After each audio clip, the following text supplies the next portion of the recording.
আমি সাধারণত কোথাও ঘুরতে গেলে সেভাবে রুম ট্যুর দেওয়া হয় না।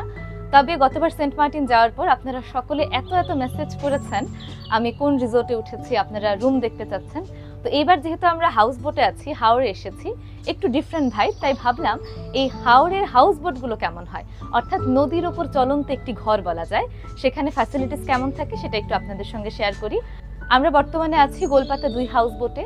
এই হাউস বোটের স্পেশালিটি হলো এই হাউস বোটের প্রতিটি রুম কিন্তু এয়ার কন্ডিশন করা, এমনকি লবিতেও এখানে এসি আছে। তো এসির প্রয়োজনটা কেন মূলত হাওড়ে যেহেতু অনেক প্রচন্ড গরম পড়ে, তো মাঝে মাঝে যদি আপনি এয়ার কন্ডিশনের মধ্যে না থাকেন এটা খুব অনেকের জন্য সমস্যা হয়ে যায়। তো আমরা শুরু করছি লবি দিয়ে। এটা হলো গোলপাতা 2 হাউস বোটের লবি। আমরা একটু বাইরে দেখাই। এটা হলো নেচার, একদম নেচারের মধ্যেই আমরা নোঙর করেছি। বাইরে কিন্তু পুরোটাই হাওর, এখন রাত দেখে বোঝা যাচ্ছে না। আর ওই যে দূরে হলুদ আলো জ্বলছে, এগুলো হলো ভারতের বর্ডার, সীমান্তের বাতি জ্বলছে, এত দূর থেকে দেখা যাচ্ছে। তো এবার আমরা একটু সামনে চলে যাই। আর হাউস বোটের আরো একটি মজার ব্যাপার হলো গেস্টের সংখ্যা খুব বেশি থাকে না, সুতরাং আপনি নিজের পরিবার নিয়ে যদি সুস্থ সুন্দর সামাজিক কোনো পরিবেশ চান তাহলে আপনি নিশ্চিন্তে আসতে পারেন গোলপাতা 2-এ। আমরা এবার সামনের দিকে চলে যাচ্ছি। এইখানে যেটা দেখতে পাচ্ছেন এই পুরো পাশে হলো আলাদা আলাদা রুম এবং প্রতিটি রুম এয়ার কন্ডিশন করা। আমরা একটি রুম আপনাদের দেখাই, মানে আমাদের রুম যেটা আমরা নিয়েছি। এটি হলো কুইন সাইজের রুম। আমরা একটু ভেতরে আসি। এই হলো আমাদের রুম। চিন্তা করা যায় নদীর উপরে মনে হচ্ছে নিজের বাড়ি নিয়ে একবার এক জায়গায় চলে যাচ্ছি, মানুষের বাড়িতে চলে যাচ্ছি। সো এটা হচ্ছে আমাদের কুইন সাইজ রুম।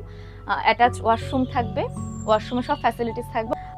আমাদের এখানে যেই অ্যামিনিটিস গুলো দেওয়া হয় হোটেল রিসর্টে গেলে যেগুলো দেওয়া হয় সবগুলো এখানে কিন্তু আছে। একদম হোটেল রিসর্টে যে অ্যামিনিটিস গুলো দেওয়া হয় সবগুলো এখানে যেমন রয়েছে। আমাদের নামাজ পড়ার ব্যবস্থাও আছে, জায়নামাজ দেওয়া আছে। তাছাড়া এই যে জানালা দেখতে পাচ্ছেন, এটা খুললেই কিন্তু হাওর দেখা যায়। দিনের বেলা যে কি সুন্দর লাগে, আমি অ্যাটাচ করে দেব। এই হলো এই জানালা দিয়ে পুরো হাওর দেখা যায়।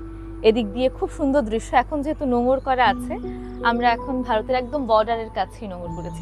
আরো একটি মজার ব্যাপার হলো আমাদের রুমের সাথে সুন্দর একটি আয়না তো আছেই, আমরা এখানে নিজেদেরকে গোছাতে পারি। তাছাড়া আছে সুন্দর একটি বেলকনি পাওয়া যায় না। বেলকনি কিন্তু সব হাউস বোটের সব রুমে পাওয়া যায় না। একটু আমরা চলে আসি। এই বেলকনিতে বসে সুন্দর করে প্রকৃতি যেমন দেখা যায়, তেমনি এখানে একটি চেয়ার আছে।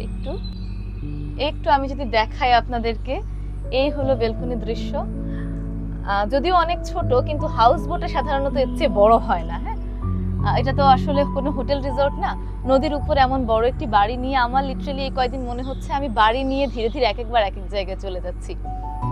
একবারও মনে হয়নি এটা কোনো নৌকো বা নদীর উপর বসা। তো ছোট এই জায়গায় বসেও আপনারা যেমন এনজয় করতে পারবেন, তেমনি জানালা দিয়ে তো একদমই সুন্দরভাবে দেখা যায়। বিশেষ করে অনেক হাউস বোট আছে যেখানে জানালা খুব ছোট হয়, কিন্তু গোলপাতা 2 হাউস বোটের মজার ব্যাপার হলো জানালাটা একদম ইনফিনিটি ভিউ, অর্থাৎ আপনি পুরোটা খুলে ফেলতে পারবেন। পুরো জানালা খুলে সামনে একদম ইনফিনিটি ভিউ। এখানে বসে বসে পানি ধরা যায় এবং এই পরিবেশটা পুরোটা এনজয় করা যায়। তো এই ছিল মূলত গোলপাতা 2 হাউস বোটের যে জিনিসগুলো। আরেকটি ব্যাপার হলো গোলপাতা 2 হাউস বোটটা কিন্তু রিমোট কন্ট্রোল দ্বারা পরিচালনা করা হয়। এটাই হচ্ছে হাওড়ের নতুন, একদম প্রথম। তো আমার বেশ ভালো লেগেছে এখানে এসে। বিশেষ করে আমাদের জন্য পরিবেশটা অনেক বেশি ম্যাটার করে। আমরা যখনই ঘুরতে যাই যেন একটু সামাজিক পরিবেশ পাই, যেখানে সেফটি সিকিউরিটির ব্যাপার আছে। নিশ্চিন্তে আসতে পারেন। আর ওই যে গরমের যে ব্যাপারটা, আপনাদের সন্তানকে নিয়ে শিশুদেরকে নিয়ে এলে তো প্রচন্ড গরমে এসিটা প্রয়োজন হয়ে পড়ে। তো এখানে এই ফ্যাসিলিটিসটা রয়েছে। তাছাড়া আমাদের রুমে কিন্তু একটা টিভিও দেওয়া আছে। হাওড়ে যে ব্যাপারটা রিল্যাক্স ট্রিপ হয়ে থাকে, তো আপনি নদীর ওপর দিয়ে প্রকৃতি দেখতে দেখতে যাবেন, যদি মন চায় টিভি দেখবেন কেউ, সেই ব্যবস্থা আছে। অর্থাৎ একদম একটি রিসোর্টে বা হোটেলে যে ধরনের সুবিধা থাকে সব সুবিধা এখানে রয়েছে।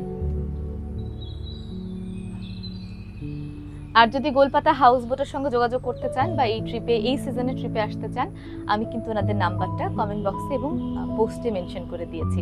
নাম্বারটা দিয়ে দিয়েছি, পাশাপাশি পেজটাও মেনশন করে দিয়েছি। সবাই ভালো থাকবেন, সুস্থ থাকবেন।